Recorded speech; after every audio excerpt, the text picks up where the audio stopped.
you said something on that. You definitely want to make the extra payments to the principal. I'm on that. I'm doing that. But you said something that caught my ear. It's about when you pay it. Oh, yeah.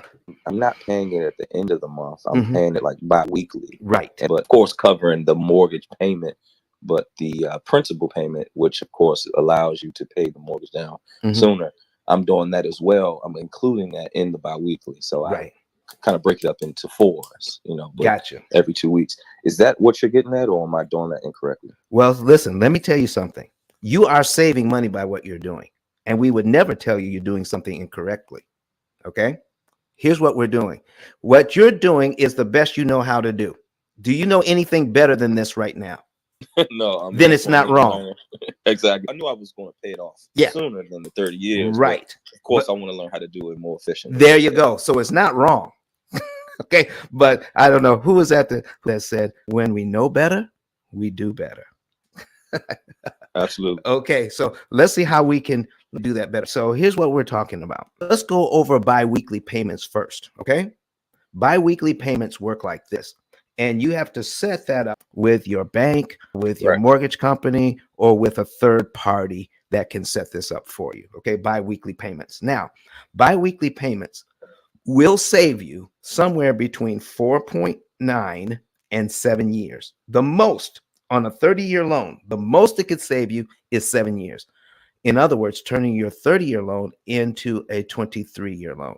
Is that what they told you? No, not necessarily. That's not what they told me. I can break it out. It's depending on how much money I put down. Right. So I've set it to a certain amount where I can pay it off in 15. Right. So here's what we're talking about. With the P.I.L.L method, you don't have to change your budget or sacrifice lifestyle or make a bi-weekly payment and be done somewhere between 7 and 9 years. Not just the mortgage, but all of your debt. Gotcha. So what we're going to show you is how to maximize the use of your entire budget. Now, guess what goes into the budget first? What goes into the budget first is your lifestyle money, meaning here's the money that we use to create memories for our family, our fun money, okay? A system that says, don't go anywhere, don't do anything, drive a 30-year-old car, eat beans and rice, sell pizzas at night to get out of debt, and then throw all of that money at the debt. Is that how you want to live, sir? No, that's not how I want to live, but I would. Why are you laughing? I did it during COVID. I did not. We didn't go anywhere. We saved so much money. Yeah, it worked out, but that's not the lifestyle. That's not the lifestyle you want. So have you heard of programs like that before? Oh, yeah, absolutely. I've done the Dave Ramsey. All right, well, I'm not mentioning any names. Yeah. I'm just keeping it 100. You just keeping it 100. Okay, so what we're talking about is make sure that you can have some lifestyle money in there. All right. So what we're telling you is that you can save significant amounts of money in interest with small amounts of money that are left over after all the bills are paid and after your family's had some fun. So right now you're putting extra money on the debt.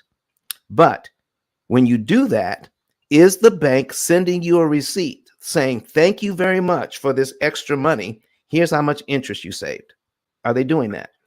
No, not at all. I have to do the math myself. I can look at the application within my mortgage website, and I can see, like the young lady was saying, how many months I've saved versus, the sacrifice. Of the so here's what we're talking about, Ron, because you're looking at the months and how fast you can pay off the debt. Okay. But let me ask you this. If your mortgage was 0% interest, no interest at all, is there any financial benefit to paying that loan off early? I mean, me personally, I would pay it off early. I mean, whether or not it was interest. All right. I understand you would do that. But what my question was, is there any financial benefit to paying it off early? Okay. So it's not the loan that's keeping you in debt forever. It's the interest on the loan that's keeping you in debt forever. Correct. Okay. So then why then do we have programs that only address the principal amount borrowed and how fast we can pay it off instead of how cheaply we can pay it off? Because if I can pay it off cheap, Ron, does that mean I have more money that could actually go to principal out of my payments? Correct.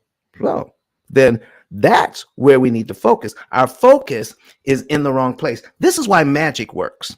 Okay.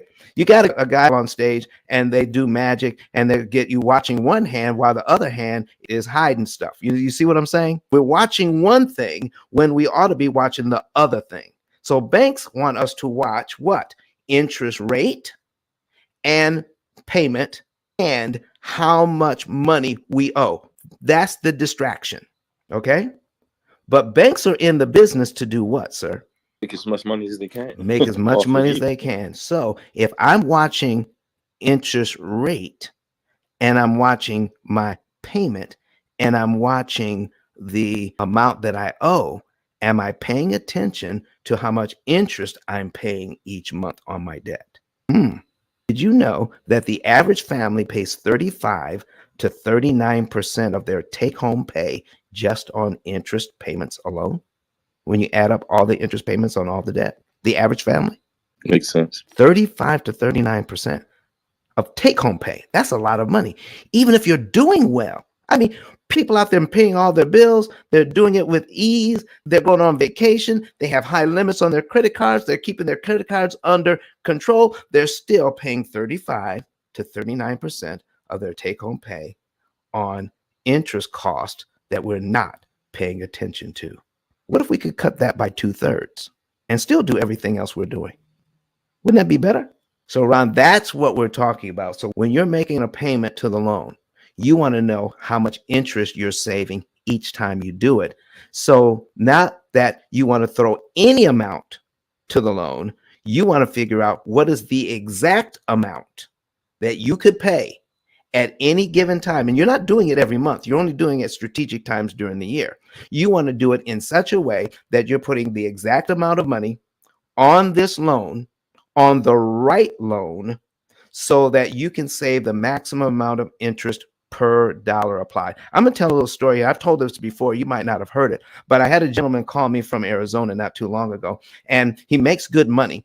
And he was using that snowball method. So he took $40,000 out of the bank and paid off his car.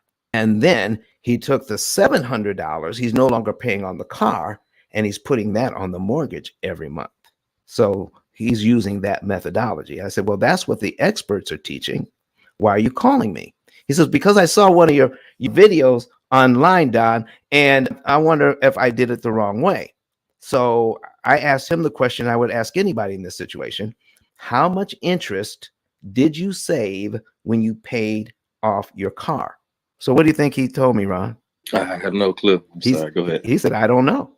As everybody would. I don't know how much interest I just saved, because that wasn't our focus. Our focus was to pay off the loan.